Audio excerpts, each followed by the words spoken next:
کہ جو جنازہ رسول میں شرکت کرے گا وہ سچا اور پکا ہے، اور جو جنازے کو چھوڑ کے چلا جائے گا وہ پکا اور سچا صحابی نہیں ہے۔ تو عزیزان گرامی، آج سے معیار معین کر لیجئے گا، ہم جو کچھ بھی لیتے ہیں وہ نبی سے لیتے ہیں۔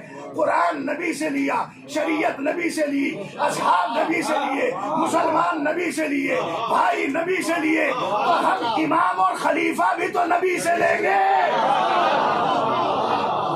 صلوات پڑھ دیں محمد اور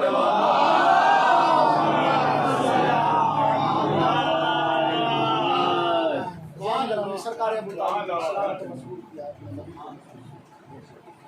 اور یہ زمانہ پورا شوق زمانہ، اس میں ہم کو ایک اور نیک ہونے دیے، ہم سب مسلمان ایک اور نیک ہو کر آپسی خلفشار کو دور کریں، اور آپس میں بھی ہم بالخصوص قومی اپنے دلوں میں گنجائش پیدا کریں، ایک دوسرے کے متعلق حسن ظن رکھیں، دلوں میں گنجائش رکھیں، برداشت کا مادہ ہمارے اندر ہونا چاہیے۔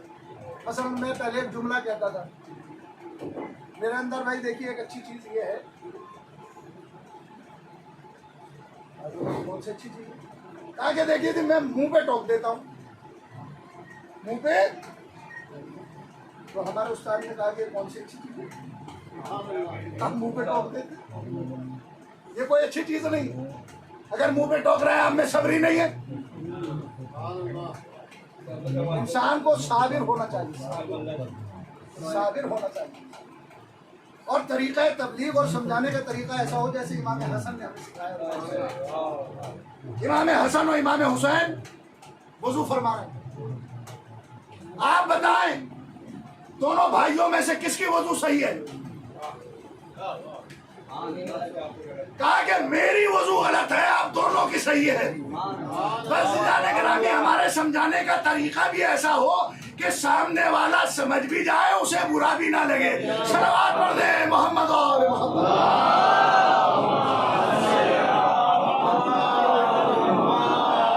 پروردگار عالم آپ سب کو اپنے حفظ میں رکھیں، امین ہاتھوں کو کسی کا محتاج قرار دے۔ پروردگار اس گھر پہ اپنی نعمت خاص، رحمت خاص نازل فرما، ان بچوں کو شاد آباد فرما، جو بھی یہاں پہ ماشاءاللہ ہمارے بھائی کے بچے ہیں ماشاءاللہ یہ ہیں، اور جتنے بھی بچے یہاں پہ پیشخانیاں کر رہے ہیں اور مرثیے اور سوز اور نوحوں کی تیاریاں کر رہے ہیں، پروردگار ان کی توفیقات دے، ان کی زبانوں کی گروہ کو کھول دے، انہیں قوت گویائی قوی عطا فرما، مولا کے چاہنے والے جہاں سے جان مال عزت و ناموس پروردگار آپ کو اپنے حفظ و امان میں رکھے۔ سرکار ابو طالب میں سے انسان گرامی، سرکار ابو طالب علیہ السلام جو ہے ایک جنہوں میں اسلام کی، اور جب سرکار ابو طالب نہ رہے تو اسلام سے کہا اسلام گھبرانا نہیں، اگر میں نہیں ہوں گا تو علی تیرے کام، علی آگے بڑھ، اسلام اگر میں نہ رہوں گا تو میرے لال حسن حسین، کربلا میں میرا ایک لال تیرے کام آیا، بازو کٹا کے دریا کے کنارے یہ عباس میں ابو طالب کی، کون ہے عباس؟ کربلا میں جسے سب سے زیادہ یاد کیا گیا وہ ہے علی اکبر کے سینے میں برچھی کی علی لگی، حسین نے عباس کو آواز دی، چلے تو دریا کا رخ کر کے عباس کو آواز دی، جب علی اکبر کے گلے میں تیرے سے شعبہ لگا اور تیر نکالنا چاہتے ہیں تو بھائی کی یاد آئی، اور جب حسین میدان کربلا میں سوار ہونا چاہتے ہیں اور کوئی سوار کرانے والا نہ تھا تو بھائی کی یاد آئی، عباس کو آواز دی، اور ایک وقت اور حسین کو عباس کی یاد آئی، وہ وقت تھا کہ جب حسین جنگ کر رہے تھے، جنگ کرتے کرتے دریا کے کنارے آئے، اے میرے شیر عباس ذرا اپنے بھائی کی جنگ تو دیکھو،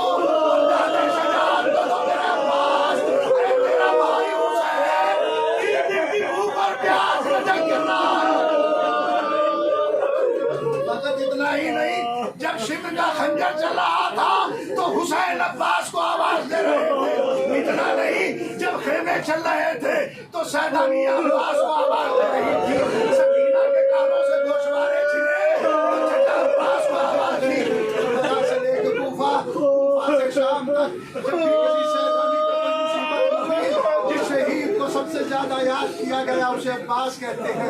زندان میں عباس کو یاد کیا گیا. جب تمام سر آئے تو ہر بیوی نے اپنے وارث کے سر پہ ماتم کیا, لیکن جب عباس کا سر آیا کوئی بیوی ایسی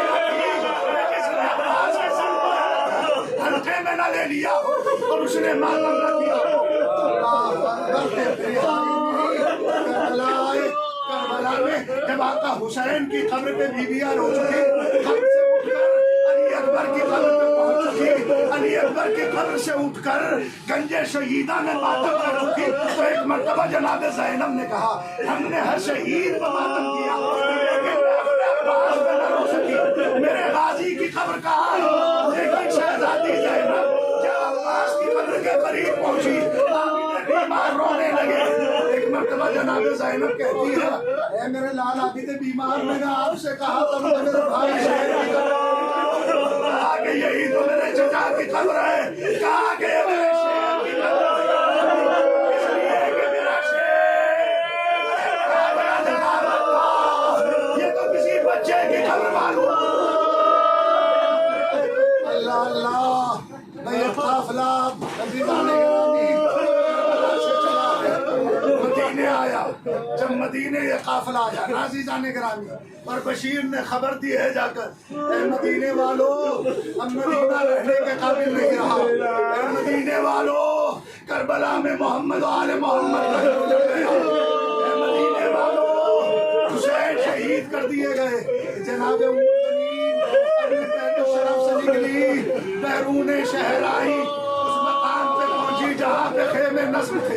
ایک مرتبہ حضرت عباس کی ماں جناب ام المؤمنین آگے بڑھی, ارے کیا دیکھا ایک ضعیفہ خیمے کے در پہ بیٹھی ہوئی ہے. جناب ام المؤمنین آگے بڑھی, آگے بڑھنے کے بعد کہا اے ضعیفہ راستہ تو دے دے, میں اپنی شہزادی زینب سے ملنا چاہتی ہوں. ضعیفہ جواب دیتی اے اماں نہیں پہچانا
سوائے ہمیں مظلوم کربلا مولا کے چاہنے والے جہاں کہیں جہاں مال عزت نام ہو اس کی حفاظت. جو قوم کی بیٹیاں گھروں میں بیٹھے نصرت کے ساتھ ہم زمانہ کے ظہور تاجیل, ہم کو ان کے اعلان و انصار میں شمار اور ہمیں اپنے سانس کے آخری لمحے تک بسط خلوص بسط خلوص بسط خلوص ذکر فضائل و مسائل اہل بیت بیان کر